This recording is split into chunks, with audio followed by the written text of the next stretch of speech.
రేపు తొలి ఏకాదశికి పేలాల పిండి మీరు అందరూ రెడీగా పెట్టుకున్నారా? సో సింపుల్గా ఎలా చేసుకోవాలో చూపించేస్తాను ఈ వీడియోలో, చూసేయండి. నేను ఒక గ్లాస్ జొన్నలు తీసుకున్నాను, వైట్వి. ఇలా వాటర్ పెట్టుకొని అవి కొంచెం హీట్ అవుతున్నప్పుడు మనం తీసుకున్న ఒక గ్లాస్ జొన్నలు వేసేసి జస్ట్ ఒక పొంగు వచ్చేదాకా మనం ఉడకబెట్టుకోవాలన్నమాట. ఇలా పైకి తేలిన వేస్ట్ అన్నీ మనం ఇలా జాలీతో తీసేసుకుంటే మనకి మంచి పప్పు బాగా పేలుతాయి జొన్నలు వేపుకునేటప్పుడు. ఇవి నాకైతే ఇన్ని వచ్చినాయి. పైకి తేలుతున్నప్పుడు ఇంకా మనం స్టవ్ ఆపేసుకుంటే సరిపోతుంది.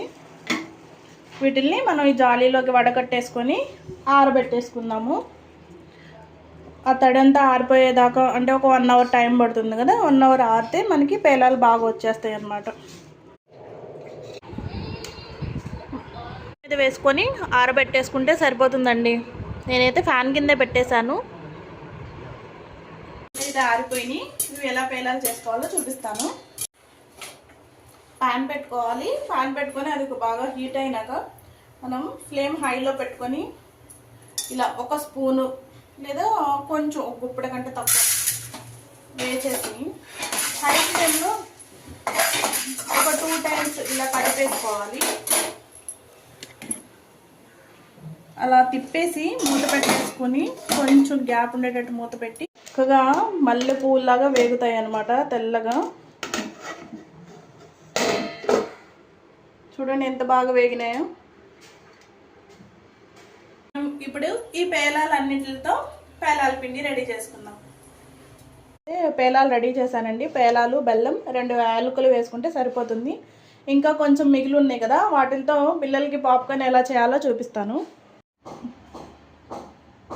పేలాలు అయితే రెడీ అయిపోయినాయి కదా, సో పౌడర్ చేసేసుకుందాం. చూడండి ఎంత వైట్గా వచ్చినాయో మల్లెపూలలాగా. వీటిలోకి 2 యాలకులు వేసేసి నేను మిక్సీ పట్టేసుకుంటాను. ఆ తర్వాత బెల్లం యాడ్ చేసుకుంటే మనకి పేలాల పిండి రెడీ అయిపోతుంది. తొలి ఏకాదశి రోజు పేలాల పిండి మహావిష్ణువుకి నైవేద్యంగా పెట్టి అలాగే పూర్వీకులకు కూడా చూపించి మనం ప్రసాదంగా తీసుకుంటే చాలా మంచిది. సో మీరందరూ కూడా ట్రై చేయండి.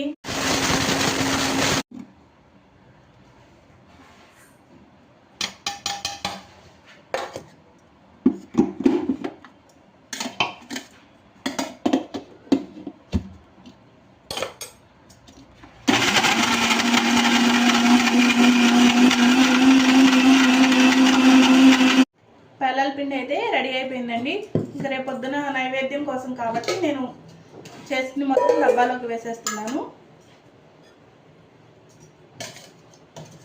రేపు దేవుడి దగ్గర ప్రసాదం పెట్టేసి అప్పుడు మీ అందరికి కూడా చూపిస్తాను. జొన్నలు హెల్త్కి చాలా మంచిది కదా, మన డైజెషన్కి ఇంప్రూవ్ అవ్వడానికి అలాగే ఇమ్యూనిటీ పెరగడానికి చాలా బాగా ఉపయోగపడతాయి. ఎక్కువ ఫైబర్ ఉన్న ఫుడ్ కాబట్టి పిల్లలకి, పెద్దవాళ్ళు అందరూ హ్యాపీగా తీసుకోవచ్చు.